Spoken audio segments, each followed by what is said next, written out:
bien. Bonsoir. Alors, vous êtes professeur à l'Université de Montpellier et ce soir, vous allez animer une conférence sur les voyages naturalistes. Tout à fait.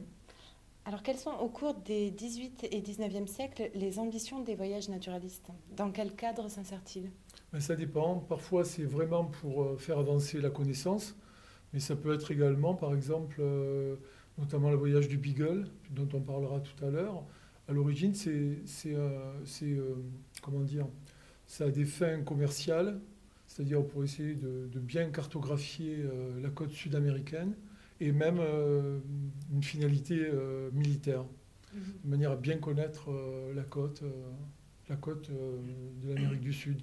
Et donc Darwin va être le naturaliste sur ce bateau, avec un capitaine qui est Fritz Roy, qui était hydrographe. Mais le but de ce voyage premier, c'est cartographier la côte sud-américaine et puis vraisemblablement avec des intérêts commerciaux et militaires. Alors que les voyages naturalistes organisés par la France, c'était vraiment des voyages pour améliorer la connaissance et notamment, par exemple, découvrir la biodiversité et puis tout ce qui est ethnographie également. Donc, ça dépend. D'accord. Voilà. Et quelles sont les conséquences de ces voyages sur les sociétés de l'époque?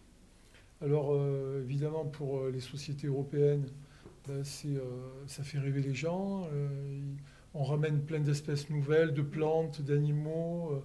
À l'occasion de ces voyages, il y a beaucoup de légumes, de fruits qui ont été ramenés et qu'on mange encore aujourd'hui régulièrement, enfin, qui sont devenus des choses assez classiques finalement, mais à cette époque-là, c'était vraiment très original. Et oui, après la question, Et c'est... vous nous parlez, oui, de ce qu'il en reste encore aujourd'hui. Voilà, Et ouais. existe-t-il encore aujourd'hui des voyages naturalistes? Oui.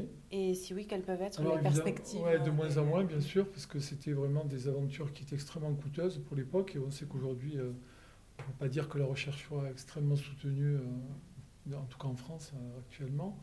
Mais bon, il y a encore, par exemple, le muséum organise des expéditions afin de recenser la faune et la flore dans certaines régions ou sur certaines îles.